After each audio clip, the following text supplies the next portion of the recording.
ഇനി നമുക്ക് കുറച്ച് ഉത്സവ കാഴ്ചകളിലേക്ക് പോയാലോ? ഹരിപ്പാട് ശ്രീ സുബ്രഹ്മണ്യ സ്വാമി ക്ഷേത്രത്തിൽ 10 ദിവസം നീണ്ടു നിൽക്കുന്ന ഉത്സവം അങ്ങനെ അവസാനിച്ചിരിക്കുകയാണ്. വിഷു മുതൽ ആരംഭിച്ച് ഇന്നലെ അത് അവസാനിച്ചു. ഞാൻ ഇത്തവണ വളരെ നേരത്തെ തന്നെ പോകണമെന്ന് വിചാരിച്ചതാണ്. മറ്റൊന്നും കൊണ്ടല്ല, ചെടികളോട് ഇച്ചിരി ക്രേസ് ഉള്ളതുകൊണ്ട് തന്നെ നേരത്തെ തന്നെ നല്ല ചെടികൾ നോക്കി വാങ്ങാം, അങ്ങനൊരു ഉദ്ദേശത്തിലായിരുന്നു ഞാൻ പോയത്. ഉച്ച സമയത്താണ് ഞാൻ പോയത്. അതുകൊണ്ട് അധികം തിരക്കില്ലാതെ എനിക്കെല്ലാം കാണാമല്ലോ എന്ന് കരുതി. പക്ഷേ അവിടെ ചെന്നപ്പോഴാണ് ഇത്തവണ എല്ലാ തവണത്തെയും പോലെ ചെടി വിൽക്കുന്ന സ്ഥലത്ത് സ്പേസ് കിട്ടാതിരുന്ന കാരണം അവിടെ ചെടി വിൽക്കുന്നില്ലെന്ന് അറിഞ്ഞത്. പിന്നെ ഞാൻ എല്ലാം ഒന്ന് റൗണ്ട് അടിച്ച് കറങ്ങി നടന്ന കടകളൊക്കെ ഒന്ന് കണ്ടു. അങ്ങനെ നോക്കി നോക്കി എന്തൊക്കെ വാങ്ങാൻ നോട്ടമിട്ട് വെക്കാം അങ്ങനെ ഉദ്ദേശിച്ച് കടകളിലെല്ലാം ഒന്ന് പരതി. അങ്ങനെ എനിക്ക് വേണ്ട കടകളിലൊക്കെ ജസ്റ്റ് ഒന്ന് കയറി എല്ലാം ഒന്ന് നോക്കി വെച്ചു.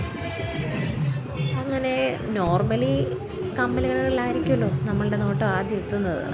അങ്ങനെ 40 രൂപയ്ക്കൊക്കെ വിൽക്കുന്ന കമ്മലുകൾ, വളരെ നല്ല കമ്മലുകൾ ഇഷ്ടംപോലെ നമുക്ക് നോക്കി സെലക്ട് ചെയ്തെടുക്കാൻ പറ്റുന്നുണ്ട്. ഇത് ഒരു ഷോപ്പ് മാത്രമല്ല, ഇഷ്ടംപോലെ ഷോപ്പുകളുണ്ട്.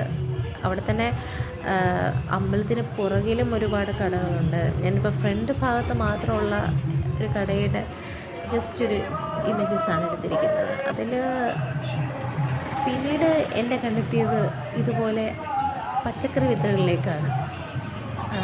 പിന്നെ വെള്ളപ്പാവൽ, ക്യാബേജ്, തക്കാളി, അതുപോലെ തന്നെ പടവലം, അങ്ങനെയുള്ള കുറച്ച് അരികൾ ഞാൻ സെലക്ട് ചെയ്തെടുത്തു.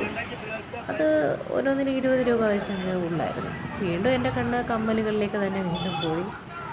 പക്ഷെ അങ്ങനെ പോയപ്പോഴാണ് ഞാനൊരു കാര്യം മനസ്സിലാക്കിയത്. ഒരു ഷോപ്പിൽ ഒരു കമ്മൽ, എനിക്കിഷ്ടപ്പെട്ടൊരു കമ്മലെടുത്തു, അതിന് 80 രൂപയായിരുന്നു. ഞാൻ ജസ്റ്റ് ഒന്ന് മറ്റൊരു കടയിൽ കൂടെ നോക്കാമെന്ന് കരുതി ചെന്നപ്പോൾ അവിടെ അതിന് 40 രൂപയുള്ളായിരുന്നു. അപ്പോൾ ആ ഒരു കട എനിക്ക് കുറച്ചുകൂടെ ബെറ്ററായിട്ട് തോന്നി. കാരണം 40 രൂപയ്ക്ക് ഓൾമോസ്റ്റ് നല്ല കമ്മലുകളുണ്ടായിരുന്നു. പിന്നീട് എൻ്റെ കണ്ണ് ബാഗിലേക്കാണ് പോയത്. ഇത്തവണ ഒരു ബാഗ് വാങ്ങണമെന്ന് എന്തായാലും മനസ്സിൽ ഉറപ്പിച്ചിട്ടുണ്ടായിരുന്നു. അങ്ങനെ ഞാൻ നല്ലൊരു ബാഗ് നോട്ട് ഇട്ട് വെച്ചു. പിന്നീട് വന്ന് വാങ്ങാമല്ലോ എന്ന് കരുതി.